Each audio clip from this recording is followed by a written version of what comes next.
Yeah, Prophet Marchello Currence back in effect. So this video is gonna be straight to the point, man. You know, I'm gonna be talking about the offering as spiritual warfare, and the offering as a way of life for the Christian soldier, for the spiritual warrior. Okay. What I noticed, what provoked this message is I've noticed that since I've been back in Christendom, watching a lot of different Christian messages and watching a lot of different Christian topics, no one wants to incorporate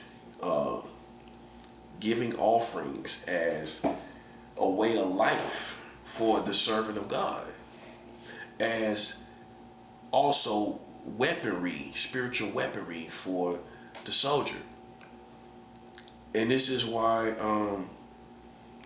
many of you are not able to get over that hill to the next level, because you didn't have teachers to teach you how to use the offering in war. In war, not, oh, I'm giving an offering so I can get this blessing, get this car. See, the full teaching of the offering, simplistically, is that the offering is for everything that you need, not just the materialism, not just the tangible things. It's also for spiritual reasons. So you give the offering and spiritual things come back to you. You understand? It's not just I give an offering to get blessed per se, to get the blessing, to get these tangible material things. You know, I think that's a misperception that's understood about what you're supposed to anticipate. You're supposed to anticipate when you give the offering, everything is met. Every need is met. Okay? That means every need. And that includes spiritual warfare. So right now, many of you you could be in a better place spiritually if you understood the offering from a spiritual warfare perspective, not just giving the offering to get material things, giving the offering to get something that you can see something in your life, some blessing, some type of blessing, a spouse, a relationship. It's not for that reason either. To give the offering is to cover, how you need to hear it. It covers every single thing that you need at the time that you need it, right? And when you're in spiritual warfare, you need God to give you something spiritual. You need God to do something spiritual for you. And the offering plays a role in spiritual warfare. And I really haven't heard really many teachers talk about it this way. Here and hit and miss, maybe even at conferences, they might throw it out there that this offering is going to help you beat the devil or get through these spiritual warfare situations. But this is a way of life. This is a way of life for the soldier. You understand? And this is how we get the upper hand in this war. This is why I'm winning my wars.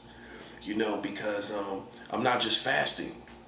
I'm not just fasting. See, the full soldier is going to talk about all things. I'm going to talk about everything. I'm going to talk about fasting. I'm going to talk about giving. I'm going to talk about purity, living in righteousness. I'm going to talk about all of it, but I'm not going to leave out nothing. I'm not going to leave out anything, including giving offerings. I'm not going to leave that out either. Okay? Because me as a servant, I know that's what it's going to take. If you're really going to get the upper hand and not be struggling in this war, like many people, you might feel it's a heaviness on you. And how can I break that? You're going to break it with the offering. That's what's gonna do it.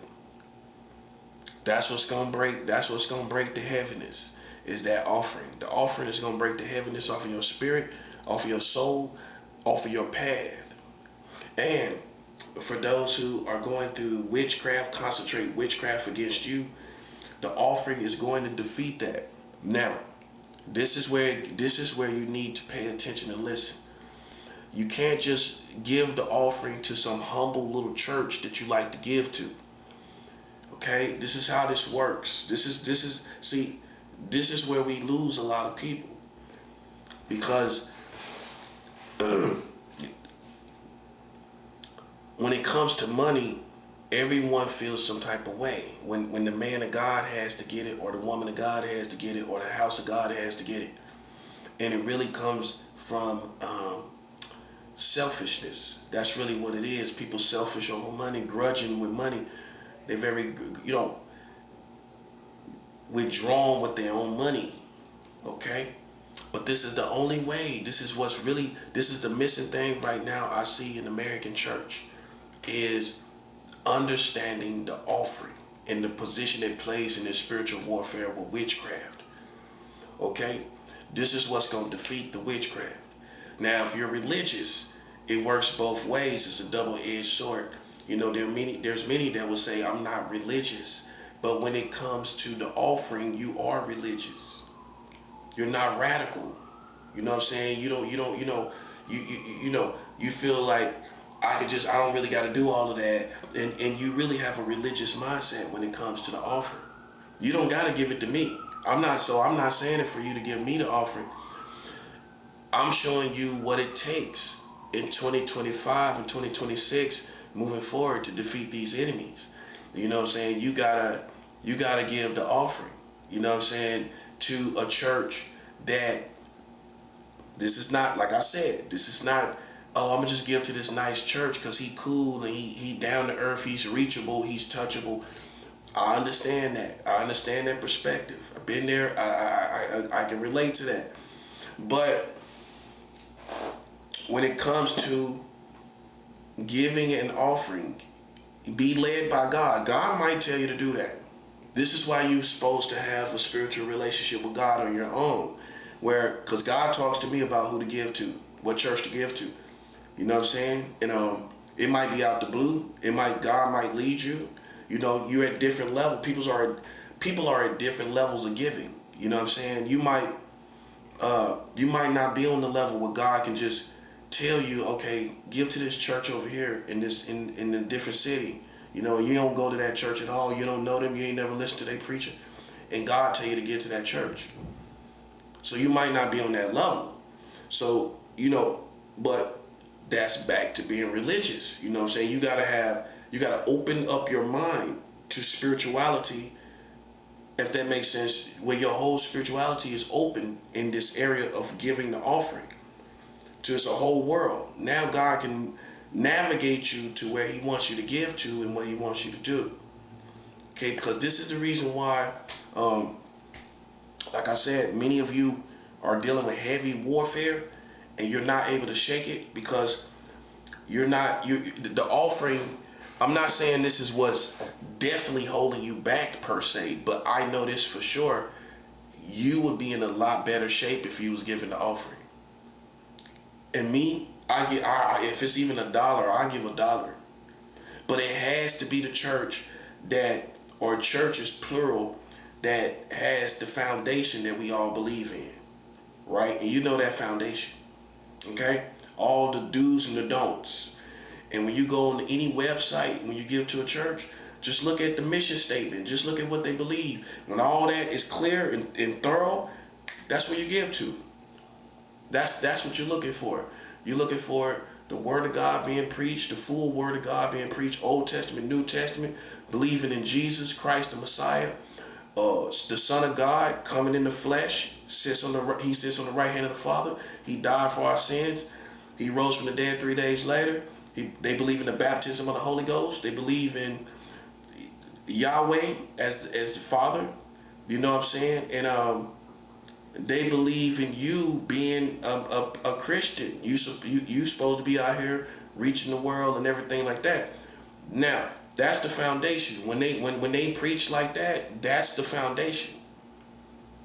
Okay? That's where you give to. That's all you need to know. Do you need to know everything about the preacher? No. Sometimes you don't. It's just, this is how we got to be mobile moving in 2026. I don't have to know this man of God, woman of God personally. This is what God told me to give to. I'm giving it and walking away. I'm not gonna come back after I give an offering and try to figure these people out and try to see who they are and all their messages and everything. God might just want you to give and move forward. That's it. And you got, and it really, that's just pulling you all the way up to speed. You know what I'm saying? To where God may just say, give to that church and and then you go about your business. You know what I'm saying? After that, you don't sit there and then because you gave an offering, now you get to pick them apart. You know what I'm saying? No. Okay, you gave the offering, proceed forward. Proceed forward. Okay? That's how tight you got to be. You know what I'm saying? Because it's the offering that's really what everybody lacks right now in the American church. That's what everybody lacks. And the funny thing about it is, it's like with between Cash App and PayPal and all these ways you can give online, I'm just surprised, because everybody putting they cash tag up there anyway, and so why you not giving to these people you listen to? Most people I done listen to, I done gave to, whether they realize it or not, at some point in place and time. But what I would say to you is that this is a lifestyle. Just like fasting is a lifestyle, prayer and worship and praise is a lifestyle, giving is a lifestyle. It's a lifestyle. Okay? It's not I give when I want to. And see, all you gotta do is understand this. Just like you pray, sometimes you might pray for a couple hours, sometimes you might pray for 12 hours, sometimes you might pray for 15 seconds. You ain't gonna ever pray the same amount of time every time. It's the same thing with giving offerings. You might give 1,000 one day. The next day you might give like $2. I done gave $1 offerings.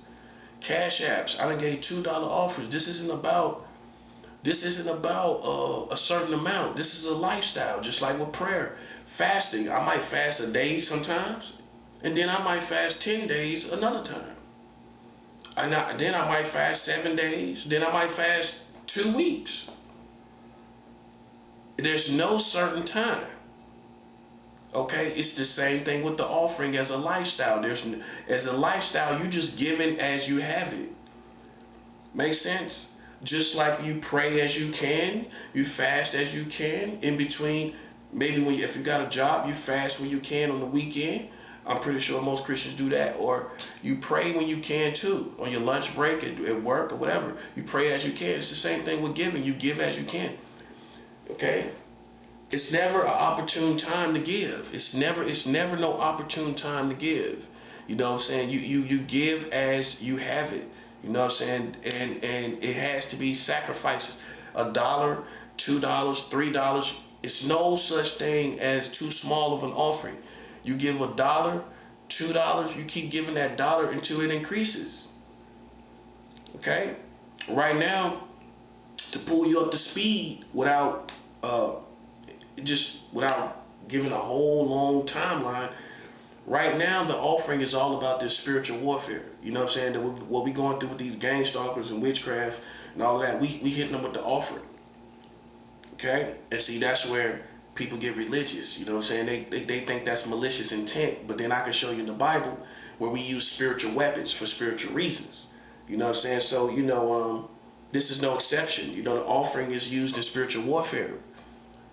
Okay? Because if you'll say we fight not against flesh and blood, in this context, this is not fighting against flesh and blood. That's a spiritual weapon being used in a spiritual context. That's not physically going out here and fighting people. So it's in the spiritual context anyway. I'm just saying.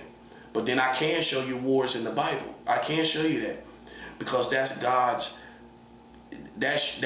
God's word, right? Okay, so I can show you that's God's perspective, that if it came down to it, he'll lead his people into war. Okay, so you got to keep an open mind moving forward into 2026 that we don't know what will be the case with that. But we do know in the Old Testament, that people died for playing with God's people. He commanded them to go to war, and they went to war against people that played with his kingdom. Okay, we don't get played with, and then people get to sit back and think it's a game, like they teenagers. You know what I'm saying? And that's going to be very understood. We're going to command respect from the streets. We're going to command respect from the hood. From all these people that play with God's kingdom, and they think they can sit back for whatever reason, and nothing happens. That's not going to be the case. Okay, so we're using the offering. We're using the offering against these people. That's what we're doing. Okay? That pulls you up to speed. You know what I'm saying? It has to be in there with your spiritual warfare. When you're fasting, with your giving, with praise and worship, it's got to be the offering right in there. You understand? And that's how you're going to beat them. You know what I'm saying? That's how you're going to beat them. We don't have any alliances. This is not a message for just divination people who use spirituality. We don't just use spirituality. We the top of the food chain when it comes to spirituality. But we don't have no fetish for spirituality. There are some people that have a fetish for spiritual Phillips, intuition, spirituality, chakras, vibrational messages, and et cetera, all divination, what we call divination. We don't rock with them. This isn't Casper the Friendly Ghost and Friends, where we are this collaborating force of different spiritual forces. It don't work like that. Because if not for any other reasons, we only rock with those who obey God's word and regulations and rules and regulations. That's why we don't cross no lines with other people that don't obey God like we do. We don't consider them our brothers and sisters. Our brothers and sisters obey God. Bottom line. And if you're not doing that and you're just using spirituality, you're not my brother. You're not my sister. Okay? Those who are my brothers and sisters are those who obey the word of God. Okay? That's that. Because if you don't say that, you'll have people that think because you talk righteous or you talk about spirituality that you're kind of like us and we're kind of the similar. No. We suffer for Jesus and y'all don't. We don't do everything that come to our mind, and y'all do. Y'all masturbate. Y'all into pornography. You're into having random sex. You're into smoking weed and smoking and doing drugs and drinking excessively to a stupor. And we're abstaining from those things. And so imagine you abstaining from things that everybody else finds pleasure in, and we ourselves have found pleasure in. But you really are serious about your walk with God. You finally cleaned up your act and got yourself together. Now imagine somebody who ain't even took that step, talk about me and you brothers and sisters. But you paying the price. But you suffering for Jesus. You know what it is to do all those things. It's not that you're self-righteous. It's the element of we're paying the price and you're not. I used to do the same things. It's not, so we're past this stuck on stupid moment where you think I'm judging you. I'm not judging you. What I'm saying is we've done the same things. We've done the same things, but we separate from it. We abstain from it, and if nobody else, if they haven't done the same thing, how dare they compare themselves to us? When we are paying the price, we know what it is to get drunk. We know what it is to get high. We know it. We're over it. We're over it, literally. Okay, so it's not judging you. It's the dynamic of we're suffering not to do those things anymore, and only those who suffer not to do those things anymore are our brothers and sisters. We're not letting people come in on free rides, talk about they are brothers and sisters, but then we don't see you paying the price. We need to see you pay the price. And if you still doing everything that they doing, you drinking, you smoking, you having sex, you enjoying all that good stuff, and you not fasting. We doing all this stuff. We fasting, we abstaining from the world, we ain't drinking, we ain't having sex with nobody at all, right? We're not even masturbating, which some people gonna justify if they not having sex with other people. That's what you got these days anyway. A whole bunch of women masturbating, talking about they celibate, but you masturbate. So your mind ain't clean for one man. It ain't ready for one man. Because you got all these unclean images in your head that this next man got to fight against. The more you pouring in all these images that he got to fight against. So your mind is turned out. Your mind still is unclean. Your mind is still an open vagina, so to speak, to the world, to these other men. So you're not as clean as you think you are. You know what I'm saying? You're bragging on how long it's been that you ain't have sex with men, but you all on the internet, looking at all this penis on the internet. That's what you're doing. Okay, so for me, I'm gonna judge you based on, are you abstaining from this community? Are you abstaining from the culture? And it's not easy. I never said it was easy. I'm not a self-righteous person. I'm not going to sit up here and act like it's an easy thing when you grew up on all this stuff. But this is dope. This is who God's people is. This is who we are. Okay? We are the people that abstain from these things, even though we enjoy them. We enjoy them. Let's get that understood. Because you will talk to religious people that will say, well, I don't do these things anymore. You'll walk away thinking they never enjoyed it, or they don't enjoy those things. We have enjoyed those things, but for Jesus, for Yahweh, to be filled with the Holy Ghost and power, I have to abstain from those things. And if you're not paying that price, you don't get saluted. You don't get saluted as a soldier on the battlefield while everybody else is, while we abstaining, but these people over here talking about they rock with us, but they ain't abstaining from the world. They still having sex, random sex. They doing whatever they want to do when they want to do it. You know what I'm saying? They masturbating when they want to do it. They into pornography when they want to do it. They doing everything, watching all kind of movies when they want to do it. All that stuff, music, everything, digging in the crates, for crying out loud, okay? They digging in the crates. They digging in the crates, going back and listening to all this stuff. Now, like I said, I'm me being a musician, it's a hard task for me to overcome the music. But you can't even, I got a phone 2 months ago, just a month ago, actually. And man, for me to be a musician, I haven't even got into none of the playlists that I used to listen to. And that's basically it. I ain't even really listened to none of the playlists that I usually would listen to if I was listening to secular music and worldly music and all the stuff, and just venturing into all different types of music. Especially as I've grown as a man, I can't grow there, even though it's there to grow, right? But I can't grow and say, well, let me go see what this was about. This fusion of this jazz and all this and all these. I can't dig into it. And see, that's what I have to do for Jesus. Now, you might say ain't nothing wrong with it. Okay? That's you. That's you. That's what you feel. I'm not gonna argue with you about it. I know, but the bottom line is this. You got to abstain from the culture. You have to abstain from the practices of this community. You're a human being, yes.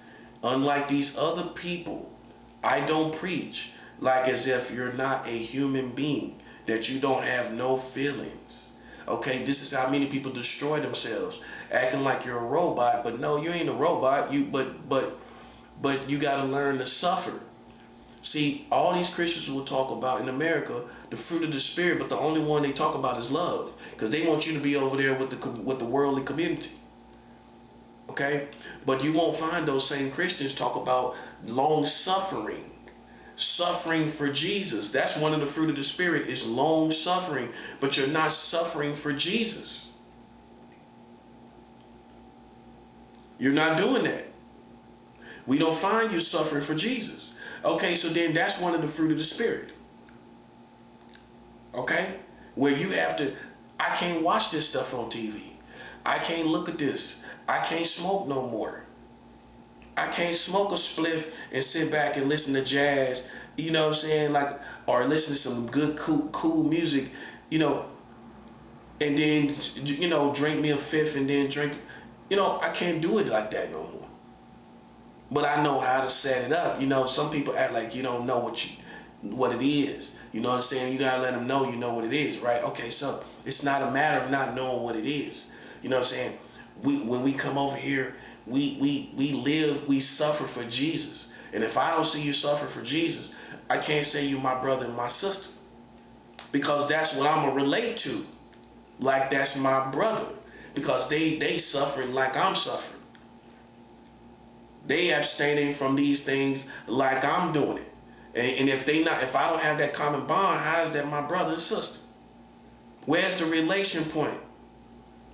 In this real walk that's more serious than any walk, in any walk of life, how can I overlook that and say that's my brother and sister, but they not in the trenches with us? You know what I'm saying? They're not doing it. That's all I'm saying. We have to make it clear because, you know, everybody they mama gonna say they Christians. Everybody they mama gonna say they got a relationship with God. But if you ain't abstaining, and this goes for some of these rappers too, if you still rapping your old catalog, you are not serving Yahweh, you're not serving God. No, you're not. You can't do that old music no more. You can't get paid off of it on the side and then justify before God. To suffer for Jesus, you gotta say, I don't do those songs on my catalog anymore. Not for bread, for reasons, even though my heart is not there. Some people justify and say for bread, even though, but nah, that's being fraudulent before God. You know what I'm saying? Nah, that's being fraudulent. You know what I'm saying? Because your heart, you already said your heart is not there. Okay, so then why are you still getting paid off of it and still eating off of it? God will provide for your family. You don't provide. God is Jehovah Nissi, Sikkenu, Rapha. God will provide for you. Okay? He will provide. And that's where your faith comes in. Your faith comes in not only... Your faith is for salvation, but your faith is also for God to provide. And some of you lack faith. Okay, God, I'm not doing those things no more. I used to get paid off of that. I'm not going to do this part of my catalog no more. Okay? I'm not going to accept royalties. See, you don't want to go. Listen, you don't want to serve Jesus for real. Because when you talk to the prophet, I'm going to tell you, look, man, if you're a rapper, you got to stop receiving royalties for that. Because that's wicked money. You got to cut that off. Okay? You got it in your bank. Okay, leave it at that. Okay? I ain't telling you to go, because it's a mixture, take a portion off of it. I'm not telling you to do that. I'm telling you to stop receiving royalties for money, for songs that that don't please the Lord. You're going to think, oh, I'm just still getting bread. I'm doing it for God now. Nah, that's fraudulent. The real test is, am I willing to suffer for Jesus? Well, I ain't getting paid off my catalog no more. See, the reason why the preacher ain't been able to talk about it because the preacher don't know about it. I know about it. So now God can use me to talk to you about stuff that a normal preacher couldn't talk to you about, like still receiving royalties for songs that that don't please God. You don't even like the song no more, but you're still receiving royalties off of it. You're still getting people buying it off a line as a single track, right? You're still making it accessible. Now, when it comes to record companies and them owning your masters, your catalogs thing, and they can repackage it and everything, that's between you. All you have to do is cut ties with that as much as possible, maximum. You cut ties with it, right? And you let people know, nah, I don't want nothing to do with it. Y'all own it. It's what it is. It's bad enough. I don't have no part in it. And that's how you do it. You don't take no royalties from it. You cut from it. That's how you suffer for Jesus. If you're not willing to do that, you're playing yourself. You're not playing God. Okay? That's what you're doing. You're playing yourself. Because to suffer for Jesus, man, I'm tired of people, these cats on these podcasts, acting like they represent Jesus, but at the same time, you're not willing to let go of your old catalog. You're not willing to let go of your old music and stop performing it. That's the other thing. You're still performing these demonic songs, but then come on, let's be real. Let's be real here. Okay, that's not even you anymore. You're not even that same person, but you're sitting up there in this energy of who you used to be. That's not who you are. That's how the prophet gonna come at you. No, you don't know. You let them songs go. That's not your soul. I'm gonna tell you what I did. When I came to God, I was in Detroit, right? And as far as my music, so I was in Detroit because I got family in Detroit, Michigan, right? So I was up there with you know how most artists got a whole folder full of music, papers and all that, right? Every artist got that, you know, where they can just open up and they got these songs, they got all these songs they wrote. I had the same thing. That's how I know I'm a real artist. I got a book just like everybody else got their book. And I can just go through all the songs I wrote, hot songs, you know, hooks and everything, and just different ideas, you know, hearing all these different lyrics, verse after verse and everything. So when I came to Jesus in 1999, I was still going through what they call the sanctification process, right? Where I was going through the sanctification process where I some things I was just didn't really realize what was wrong, right? And just not knowing. And but I got saved in August 1999. Okay, by October 1999, I was in Detroit with my music in a little folder, but I was saved. I was a Christian. You know what I'm saying? But I was still holding on to my music. See, so I've been through it. And I had my little folder, my little binder, I had all my little songs in there and everything. And I could just because you know how you intimate with your music, you know, I knew all those songs. You know, I know the melodies behind them and everything. I was like that. And I was 18 on the dot, 18 years old with plenty of music, plenty of different ideas and music and everything. And I remember reciting my music for the last time. I said, this is the last time. In front of my cousin, I was like, this is the last time I'm gonna recite this music. I'm gonna be done with it. I ain't gonna never recite it again. I'm gonna be done with it. And some of them ideas I kind of remember, some of them ideas I will never remember again. That's just that's how much I had a pretty decent stack of music. And so I recited all my music on this big charter bus with my cousin. He just sitting back. He probably just think I'm tripping. But I'm like, I'm gonna recite this music for the last time, and this is gonna be it. You know what I'm saying? I ain't gonna say it no more. I ain't gonna recite it no more. So I did it. I got it off. I threw it away. I threw away all my lyrics. I'm talking about all my writtens, what you would call your writtens. I threw away all of that, and it was good. Remind you, my music has been heard by Mobb Deep. Just in case you think it wasn't nothing anyway. You know, my music has been heard by Havoc from Mobb Deep. So he gave me respect, gave me his number and everything. Okay, so I've been respected. My lyrics has been respected by who people consider one of the milestones of hip hop. You know what I'm saying? Which is Mobb Deep. So if nobody else respect my craft, I done got respect from Mobb Deep. So I don't really need respect from nobody else. You know what I'm saying? I don't really care about respect. Once I got that level of respect, where he respected my bars, bar from bar, that was it. That was verification for me. That's all validation. That's the word I'm looking for. That was validation for me. So from that point, man, from that point, you know, but that was a little later on, you know. I don't really care about validation as an artist because I got it. I got it from one of the best MCs of all time, from Mobb Deep. So I don't really care about validation. You know what I'm saying?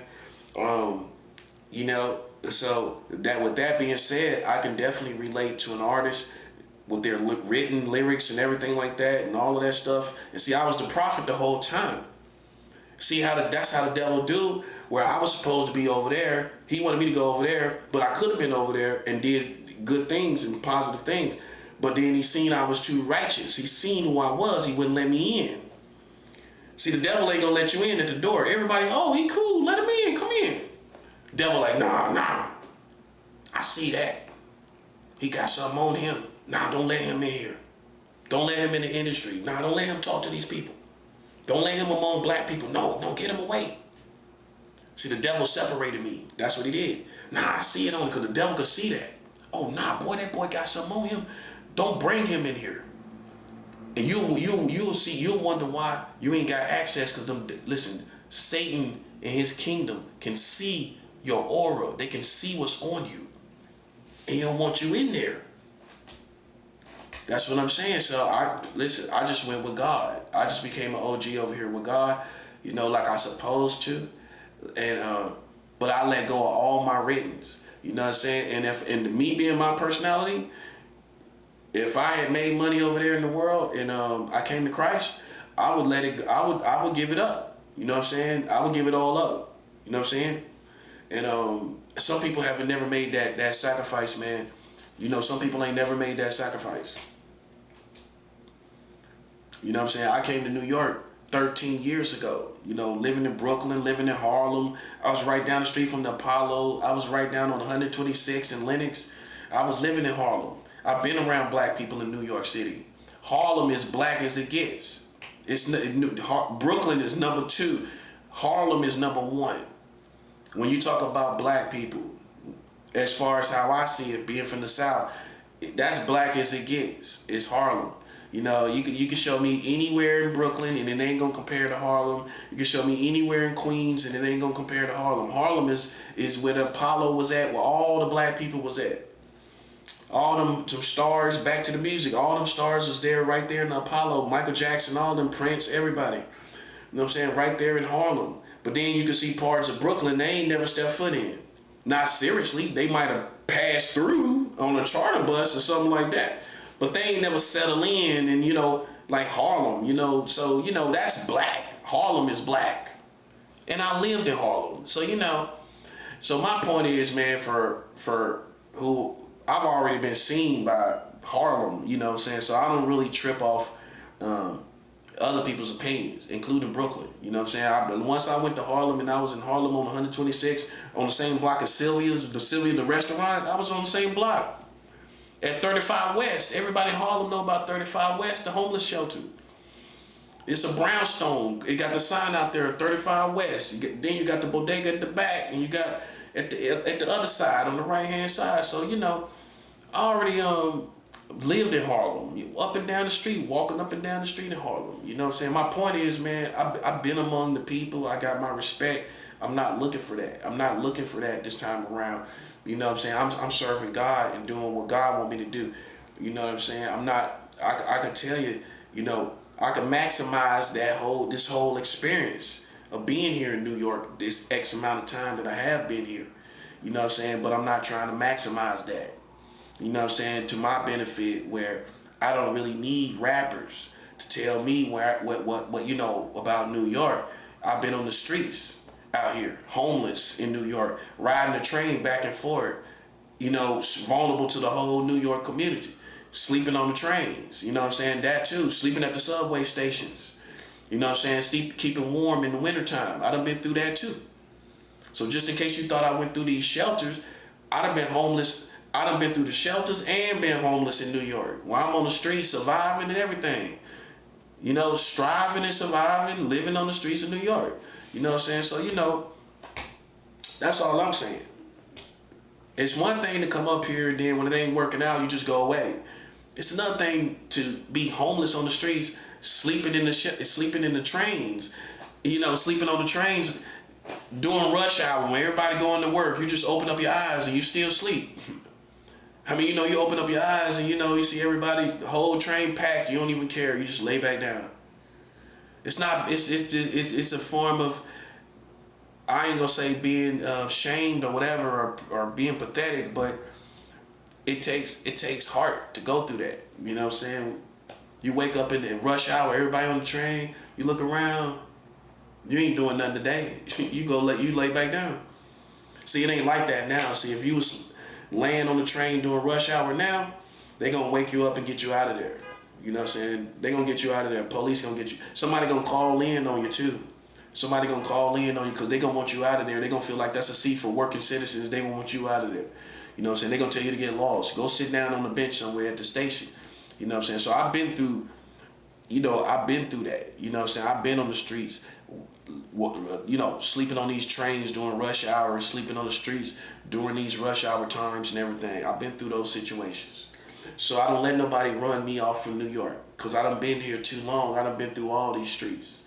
You know what I'm saying? So it's too late for you to introduce New York to me. Now you can go introduce New York to these newcomers, these new jacks. It's too late for me, buddy.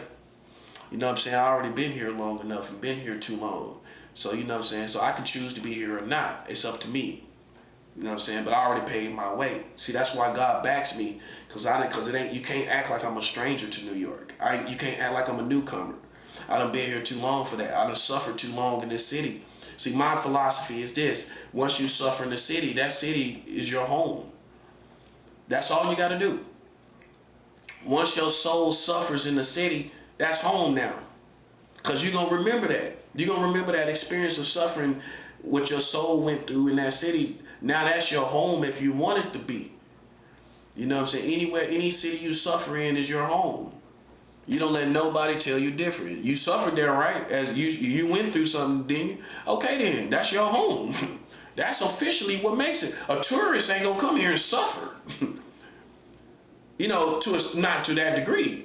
They not gonna, a tourist, somebody passing through New York ain't gonna come here and suffer and go through nothing. Okay, so when you start going through stuff in New York and everything like that, and going through the system and getting jobs and being homeless. I done had a job in New York. I done had jobs being homeless in New York. You can't tell me nothing about this, okay? That's all I'm saying. So, but with that being said, I'm not maximizing that whole experience like many would want me to do. They would want me to package all of those experiences as street cred to get somewhere else. You know what I'm saying? That's how they would tell you, you went through that. Don't go through that for no reason. You know what I'm saying? You went through all of that. You might as well capitalize off of it. So I know how hustlers think. I'm just, you don't know how I think. Where I don't care about that. You know what I'm saying? I care about Jesus and suffering for Christ. That's what I care about.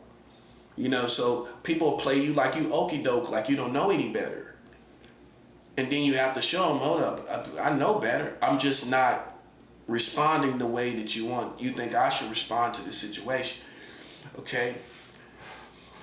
Especially as much as I've won in these wars, people expect me to come out and flex, and I'm not going to do that. You know what I'm saying? I'm going to still stay humble and keep my head down because we still got more work to do. So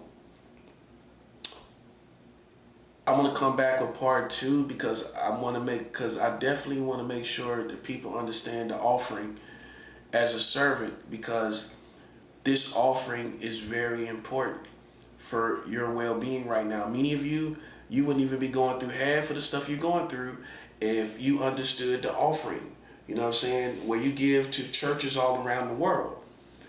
You know what I'm saying? And you're going to be set free. You're going to be delivered. You know what I'm saying? Nobody else. The whole reason I even got off on the other part, because we don't have anybody else doing what we doing. They doing what they want to do in the world. We suffer for Jesus. We're taking our money and putting it into God's work to get done. For His work to get done. They're not doing that. So we ain't going to give them we don't salute them, no. They not suffering for Jesus.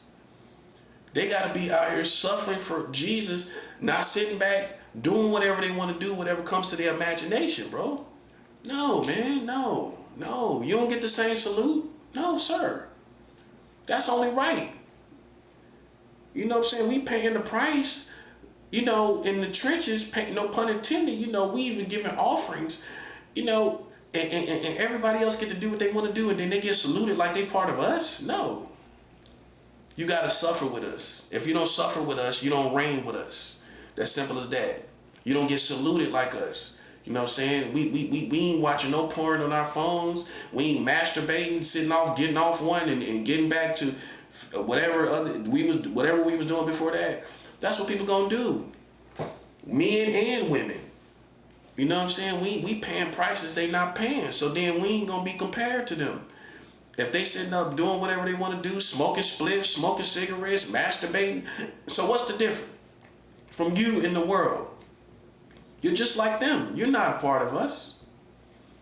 The true test in 2026 is who is suffering for Jesus.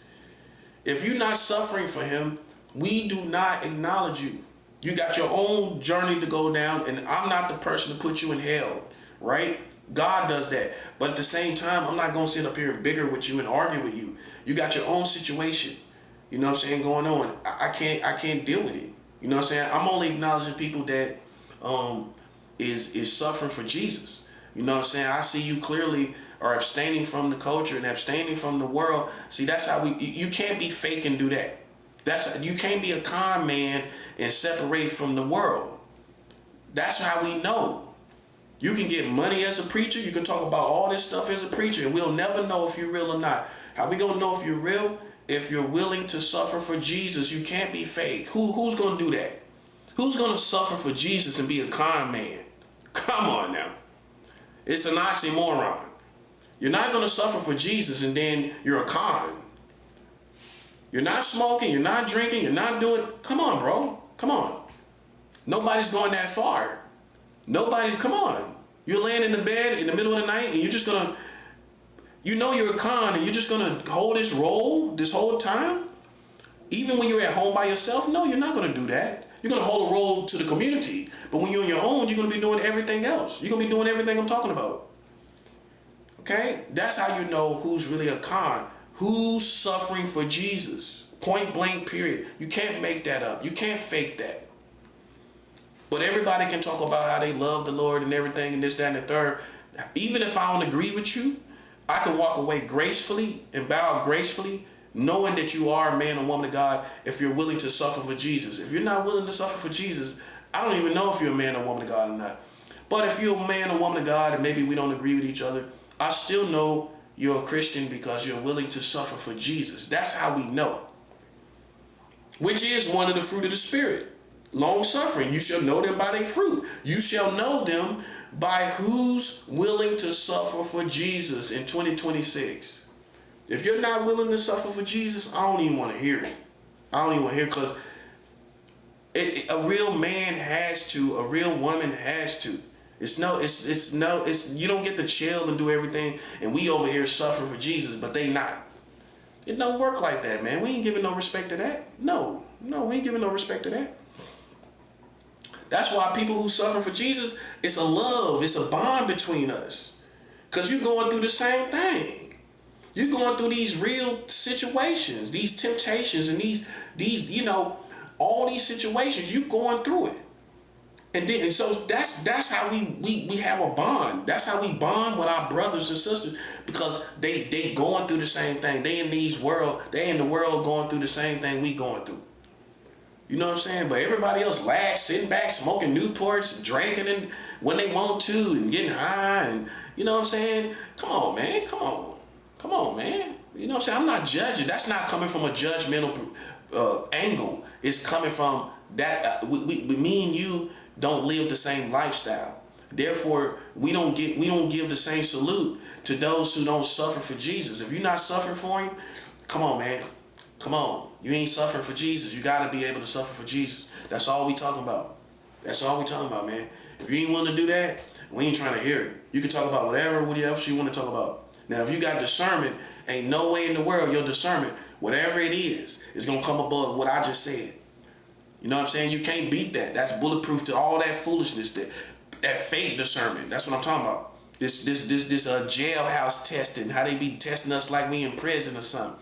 All that get pushed aside for those who suffer for Jesus. That's what God is looking at. If you ain't suffer for Jesus, listen, buddy, I don't know if you protected. I don't know. That's real. But if you suffer for Jesus, though, man, listen, man, God gonna tear this whole community up. This person suffer for Jesus and you playing with him, you finna suffer, bro. I'm telling you, you finna suffer. You don't play with people that suffer for Jesus, buddy. They actively suffering for Jesus, not doing what they body want to do. You know what I'm saying? Like, we got the same feelings, man, of everybody in the community, man. We could do the same things, and you ain't doing that. You suffer for Jesus. Listen, buddy, you playing with somebody like that, you gotta be nuts. You gotta be out your mind. Because that's an energy. That's not a matter of philosophy. That's an energy. When you start suffering for Jesus, that's not philosophy. That's energy. And when you attack that energy, you listen, buddy, you might as well kill yourself, man. You might as well kill yourself. Playing around with somebody who suffered for Jesus, boy, you crazy. You know what I'm saying? And you're going to be in the grave playing with God's people. I'm telling you as a prophet, I'm not going to hold back on you. I'm not sugarcoating nothing. You can't play with people that suffer for Jesus and think you're going to make it and think it for whatever. I don't know. You think you're special or something. I don't know what it is. But whatever it is, it's going to get put in check. It's going to get put in check real good. It's going to get put in check real good. When you playing with somebody that's suffering for Jesus, that's what we talking about. Because all these philosophies and all these different things that people talk about, whatever, you know, it's subject to, in many cases, subject to theological standpoints and worldviews and opinions. But when we talk about suffering for Jesus, buddy, that's where the rubber meets the road. That's where the proof is in the pudding. The proof is in the pudding in this context when you suffer for Jesus. If you suffer for Jesus, man, that can't be fake. Ain't no way. Ain't no way. But if I don't see you suffer for Jesus, I don't care what you're talking about. It's in vain. It's all in vain. You have to suffer for Jesus. It's a point blank period. If you ain't doing that, listen, buddy, I don't know what you're doing. I don't know what you're doing in 2026. I don't know what you're doing. I don't know what you're doing. You might as well say we in 2026 because we at the end of this year, you know, this is summed up. You know what I'm saying? Basically, it's the essence of what's 2026 go. This is what the energy we feel now is. That's all going to be going into that next year. And if you ain't willing to suffer for Jesus Christ, the Messiah, listen, buddy, I don't know what you're doing with your in this spiritual war and the stuff we going through. Because it's all about this offering right now. That's what it's all about. These offerings, giving these offerings in spiritual warfare. You can't be religious when it comes to giving the offering. I'm not benefiting off of it. I'm telling you what I do as a lifestyle. I'm practicing what I preach. You know what I'm saying? I'm doing this. I'm not doing it to get rich. You're assaulting my intelligence. I'm doing this as a lifestyle, just like I pray and I fast. You know what I'm saying? I give and spiritual results come back. And just like when I fast, spiritual results come. I pray, spiritual results. When I give, spiritual results come to my life. Okay? Okay, so don't assault my intelligence talking about me getting rich and all of that. Listen, I don't give offerings to get rich. I give offerings for God to meet my every need. Okay, you ain't talking to no sucker. You ain't never been talking to no sucker. I'm well educated. Okay, I give offerings for God to meet my every need. Now, if it happened to be in that season of my life where it's material, like a car or a place to live, then that's what it is. But it's just that it's not subject to just that season. It's going to be everything. Just like when I fast and I pray, it's going to be everything that I fast and pray for that I need. It's the same thing when I give. When I give for everything I need, including spiritual warfare, including putting these witches and warlocks in check.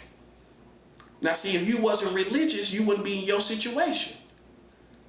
You would already know as a lifestyle, as a servant of God, I serve God offerings as his servant. Okay, so then now when it's time for wartime, all I'm going to do is offer God an offering. And I'm finna take care of this. I'm finna take care of this, buddy. So, I'm gonna come back with part 2 on it, man. Yo.